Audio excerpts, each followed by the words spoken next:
मी पंजाबडक आज आहे 22 मे 2025। कालच मी रात्री एक व्हिडिओ दाखवला की लाईटवर किडे आले तर मी म्हणलो तो 24 तासात पाऊस पडणार। तर पाहू शकता ही आमची इथली लेंडी नदी आहे आणि लेंडी नदीला भरपूर असं पाणी आलंय, पाहू शकता ये बाहेर। आणि आता सकाळचे 5 वाजलेले पाहू शकता इतकं जोरात पाणी वाहत आहे।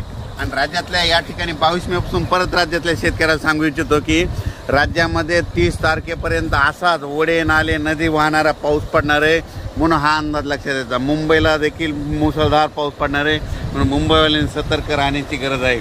राज्यातल्या सर्व शेतकऱ्याला सांगू इच्छितो की राज्यामध्ये पूर्व विदर्भ, पश्चिम विदर्भ, दक्षिण महाराष्ट्र, उत्तर महाराष्ट्र, कोकणपट्टी, खानदेश, मराठवाडा 22 मे पासून ते 30 मे पर्यंत असा नदी ओढे नदी नाले वाहतील असा पाऊस पडणार आहे, म्हणून हा अंदाज लक्षात येतो। माझी सर्व शेतकऱ्याला विनंती की विजा कडकडत असताना झाडाखाली थांबू नका।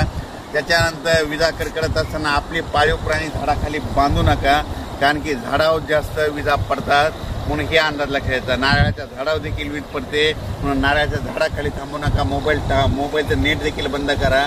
काल देखील 2-3 ठिकाणी मोटरसायकल चालत असताना मोटरसायकल विजा पडलेले 2-3 व्यक्ती महाराष्ट्रातल्या दगावल्यात, म्हणून हे देखील लक्षात येतं। आणि राज्यात सांगायचं झालं तर म्हणजे हा पाऊस 30 तारखेपर्यंत रोज 2-2 दिवस वेगवेगळ्या भागात पडणार आहे आणि जमिनीमध्ये चांगली 1 फूट वर जाणार आहे, म्हणून हा अंदाज लक्षात येतं। मग सांगायचं झालं तर हा पाऊस सांगायचं झालं तर सर्वात जास्त मुंबईला पडणार आहे, नाशिककडे पडणार आहे, त्याच्यानंतर कोकणात पडणार आहे, कोल्हापूर, सातारा, पुणे खूप पडणार आहे, म्हणजे नगर जिल्ह्यात देखील खूप पडणार आहे। आणि त्याच्यानंतर मुंबईकरांना सतर्क सांगू इच्छितो की तुमच्या मुंबईलाचं जनजीवन असं विस्कळीत होईल असा म्हणजे 27, 28, 29 देखील पाऊस पडणार आहे, म्हणून हा अंदाज लक्षात येतात। राज्यातल्या सर्व शेतकऱ्याला सांगू इच्छितो की तुम्ही तुमची स्वतःची काळजी घ्या, आपल्या पाळण्याची काळजी घ्या, म्हणून हा अंदाज लक्षात घ्यायचा। राज्यातल्या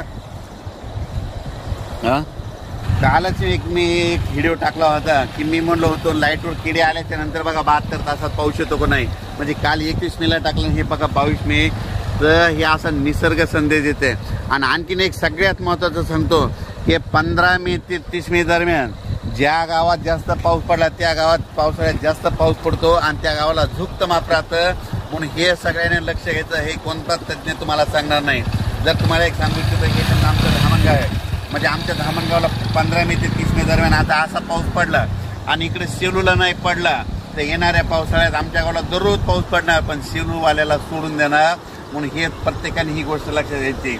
ज्या गावाला जास्त पाऊस पडला तिथं जास्त पाऊस पडतो, म्हणून हे लक्षात येतं। राज्यातल्या सर्व शेतकऱ्याला सांगू इच्छितो की लगेच उद्याच्याला एक अंदाज दिला जाईल, म्हणून हे लक्षात घ्यायचं। हे पाहू शकता आमच्या इकडल्या सगळ्या नद्याला पूर आलेला आहे। धन्यवाद।